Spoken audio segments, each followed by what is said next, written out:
Hey, Andrew DeCarlo here, owner and director of photography at Andrew DeCarlo Studios. And today we're talking to Chef Scott from Latin Fusion Foods and food stylist Diana Draper about how to make burritos look great on camera. Also, why high quality food photography is critical for marketing your restaurant or catering business. Here's Chef Scott. All right, this is Chef Scott, owner, creator, mastermind of Latin Fusion Foods, my concept of culinary art. We are here in the famous studio of Andrew DeCarlo behind the camera. We have over here also famous Diana Draper, my food stylist.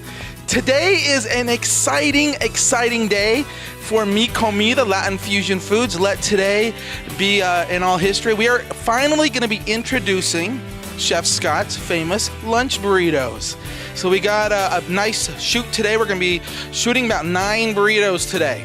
Let me just, you can just get ready, start licking the chops. We're going to be good here.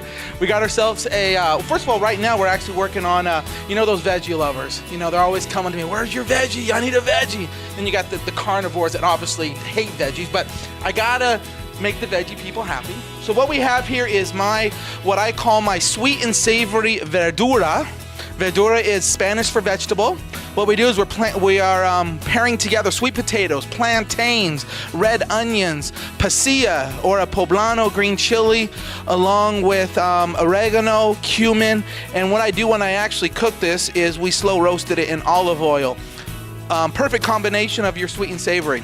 So this is going to be my sweet and savory verdura. This is Diana Draper, and she's the famous food stylist, and we're going to have her explain to us exactly what she did to put together this beautiful burrito.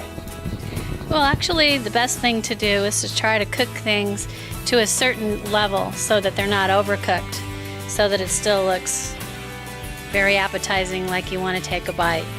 So we try to cook things not the way that you normally cook it for the burrito, but a little undercooked. And then I make a potion up ahead of time, and then I dust it on top of the ingredients, and it helps it last under the lights and stay fresh.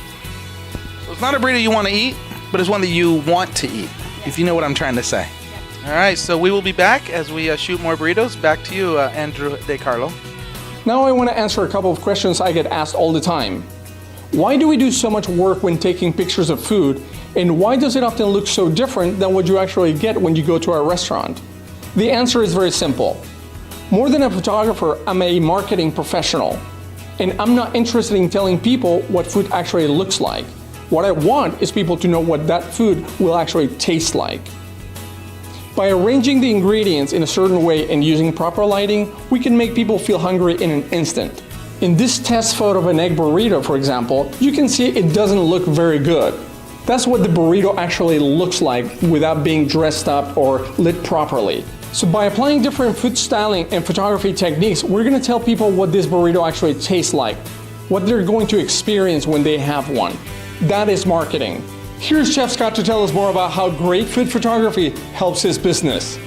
Andrew here has asked me that I explain to you the importance of why we're doing this. I mean, why am I doing this? Why is this important? You see so many restaurants that are out there or places out there that don't have pictures of their food, and you see a lot of places that do have pictures, but it's not really, you know, you look at it, it doesn't really make you be hungry. It makes you probably want to turn around and leave, right? So why do we want good pictures? Why do we want pictures of good food?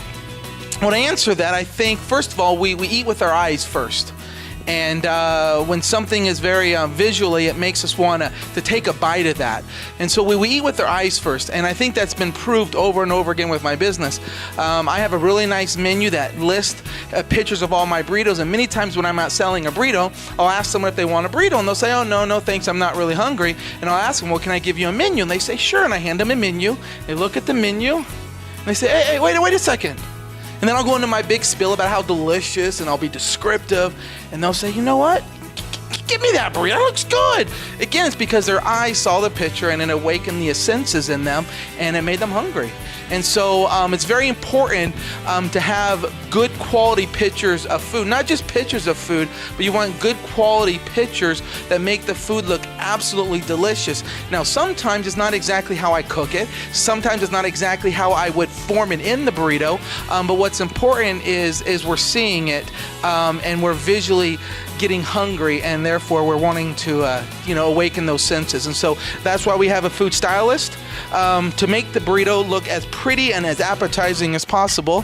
Why it's worth every single penny why we do this, and it just shows that we care for our product. And I think it's the only way to really sell a product, is obviously visually first, and then once they eat it, the taste buds explode, and then they want more. So you hook them at that particular point. I worked with a lot of varied clients, anywhere from worked with Steve Nash and Wonder Bread to honey baked hams to Fridays. Even I work with some gals from New York, Appetite for Health, that serve healthy food, and I shoot with them every month. And anyone who's come into town or in town who wants their food to look really good and is concerned with the quality of their photo shoot. So if you'd like to take a look at my website, it's foodstylingbydiana.com. Thanks to Chef Scott and Diana Draper for sharing their thoughts on food photography and food styling. I'm Andrew DeCarlo, owner of Andrew DeCarlo Studios. See you next time.